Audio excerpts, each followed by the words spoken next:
guys, welcome back to my channel. So guys, I want to teach you and want to show to you how to use manual washing machine.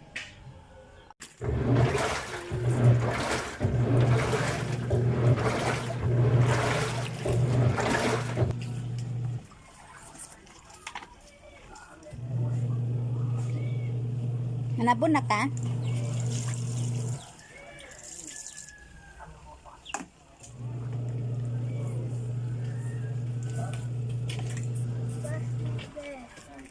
Naman ka dek Colgate.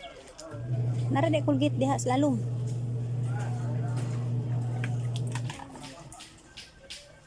Colgate diha. What na? Naman. What na ga? Kani oh, matilok pa na. Matilok pa man eh. Sige, gasi sa kadyo to gasi.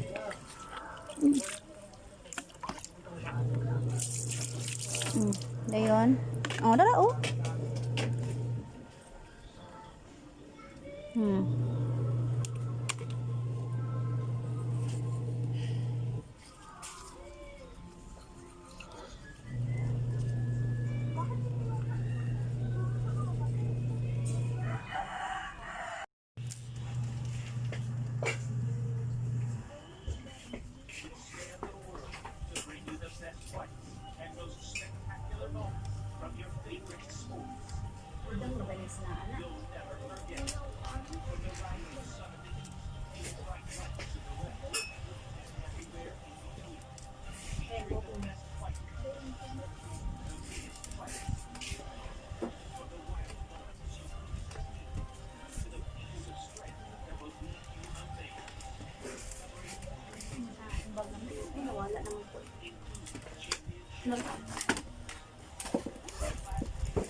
Let me show my kitchen, guys. My kitchen, our kitchen. Kitchen. Bahala na. We're cooking here. Cooking.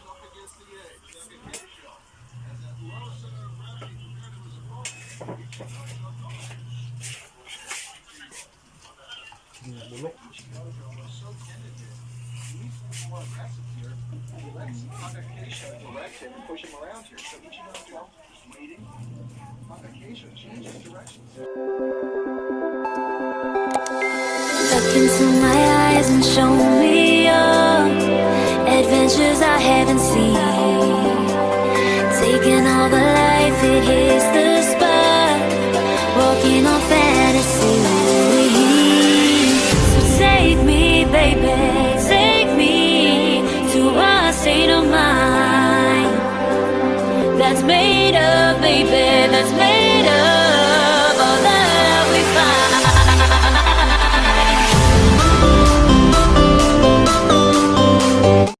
Hello guys, welcome back to my channel.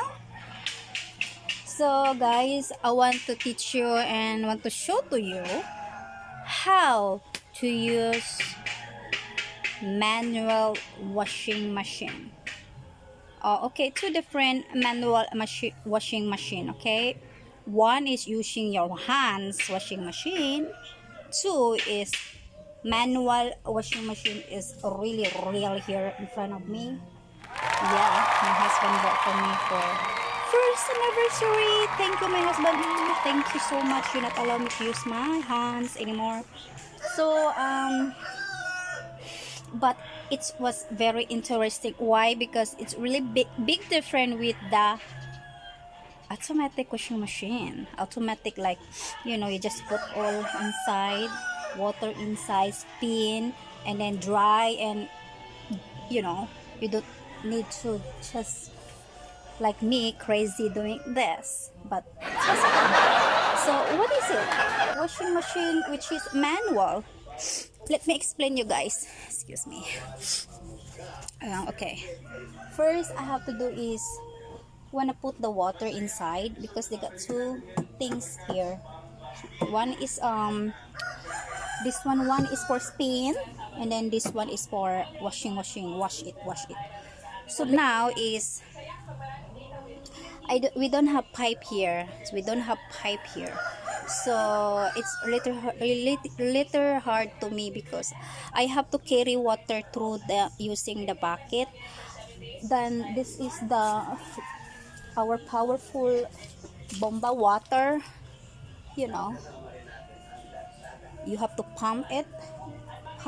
Last time my husband is have fun with this bomba, you know, pumping the bomba on, you know. And then I have to put it the bucket through it, and then put water, and it's just put it here until here.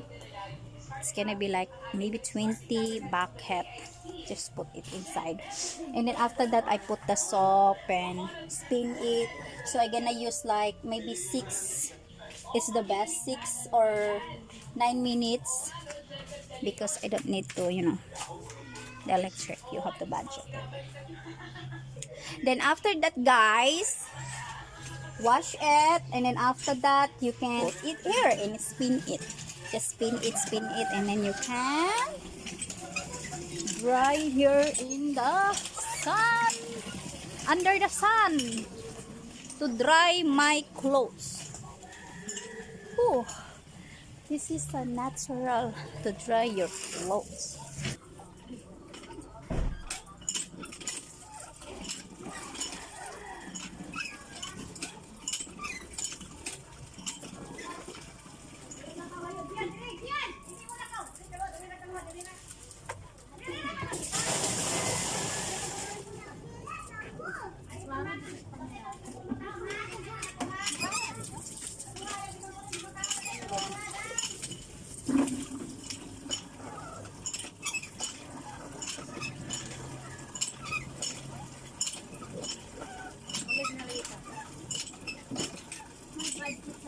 Agoy, nariyan, nagputa ko tubig, wala man din na ano.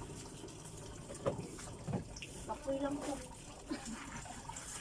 Nariyan ay.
guys, I'm done. See, I'm done. Thank you, Lord. Thank you, Lord. Look at that. I'm done.